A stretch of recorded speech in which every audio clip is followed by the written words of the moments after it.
Well, hello everyone, and welcome to the PGSMP server. Some of you are returning, and some of you, I'm sure, are seeing this area for the first time. And to those of you who are new around here, I just want to say thank you a lot. I went from having 50 followers on TikTok to having 1,000 followers at the time of this recording, and 70 of you came over and subscribed to the channel, or at least 70. There's probably more by the time this video goes live. And that is awesome. So thank you for that. And I am looking forward to providing a lot more content for everyone. And it's not just Minecraft stuff, but Minecraft makes up about half of what I do. So I hope that that is something that catches your fancy, and it obviously does because you're here now. So for those of you who are just barely joining us, the brief rundown of what we have here is this is a server that I put together at the beginning of the year with a couple of people that I actually ended up recruiting off of TikTok with another video kind of detailing the requirements that I was looking for. And the idea was to put together a family-friendly server type environment, and we've done very well with that. As a matter of fact, if you have interest in joining the server, we are hopefully looking to add a couple of additional people. In the About page of my YouTube channel, you'll find a link for a survey. So if you have interest in joining this group, fill out the survey over there. It's a little outdated. Some of the questions don't exactly match up. Maybe I'll remove them actually before this video goes live. We'll see if that's an option that I can take care of. And then I'll be in touch shortly thereafter to see if you want to come around and be a part of this project. It is on a Java server, and I think a lot of the comments that I've been seeing from that TikTok were Bedrock oriented, but we all play Minecraft together, even though the experiences are a little bit distinct from each other. So we're very happy to have you. So that area that I was just overseeing, let's get an airborne view of what that is. This is a project that in the last couple of episodes, it's not my project, but I have been helping with it a little bit. This is a Coliseum that has been worked on by Evolve Cold, one of the server members, and I have a link to his channel over or in the video description, as well as all the other collaborators down here. So if you want to check them out and send them some love as well, I'm sure they would all be very happy to see some new faces, some new people, and they're going to have different takes on things than what I do. But my overall responsibility or thing that I did with this Coliseum for some PvP type fights is I took the time to drain it from the water source blocks that were within here. So that was a process and a half, but it worked quite well. And I actually recently went through and as you'll see down here, there's some green carpets that if you pick them up, there's a couple of pieces of glowstone just for some additional mob proofing that's down here. I went through just because that helps to break up some of the jarring textures that are present when you have those glowstone there. But there have been one or two other quick changes around this zone and some builds that actually look quite nice.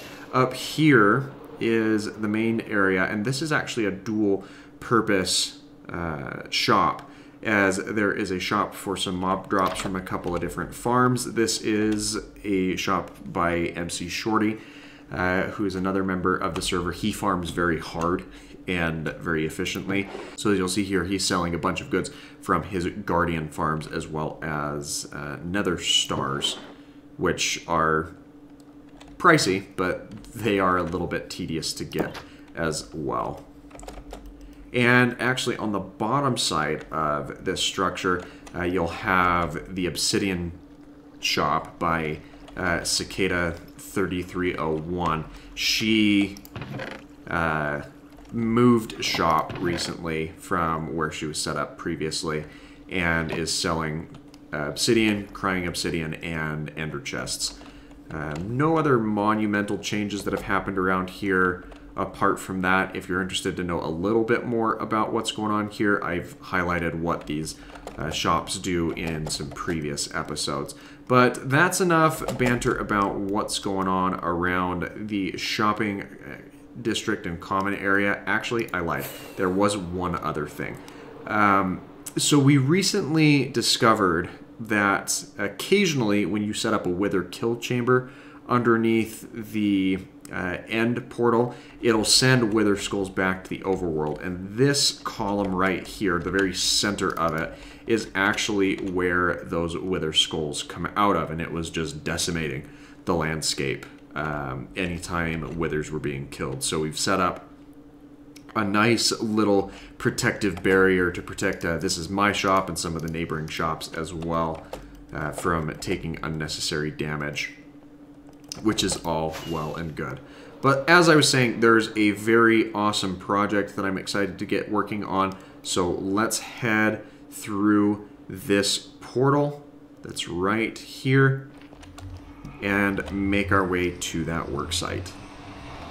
So right over here within spitting distance of my home setup, I can't really call it a base because it's just a chest monster on top of a mountain, there is a witch hut. And one of the things that is in pretty high demand is items that come out of said witch shop, namely spider eyes and redstone. So we're going to convert this area into a witch farm, and I will come back at a later time and fix some of the issues, mainly the spawn proofing, that'll need to happen around here once we have it built up. Now I'm going to be using a design by Shulkercraft, as it's a very straightforward design. So I can't take credit for this farm design as much as I can the stray farm that we highlighted on Tuesday in the full video and then on that TikTok as well.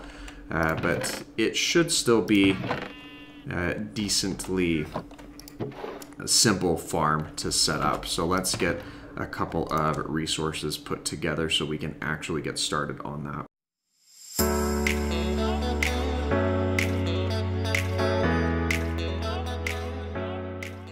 So let's get a little bit of a cinematic view on this farm now that we have it completed. Of course, you could make it additional layers if you wanted to increase the efficiency. You would just need to also compensate for your height in your AFK platform. Make sure that you push that up any higher, or make sure that you go up the 114 blocks from the top level of the farm.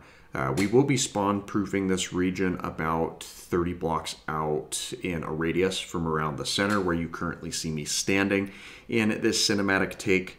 But basically you've just got the tripwire hooks that activate the redstone lines, dumping the water source blocks from behind the trapdoors that will flush the witches out. And then down at the bottom, you see that there is the entity cramming minecart crusher that as the witches spawn in and they fall into that area, they will be crushed and caused to drop their different goods. Now, the drawback of this specific farm is you're not likely to get the actual potions that they will brew up.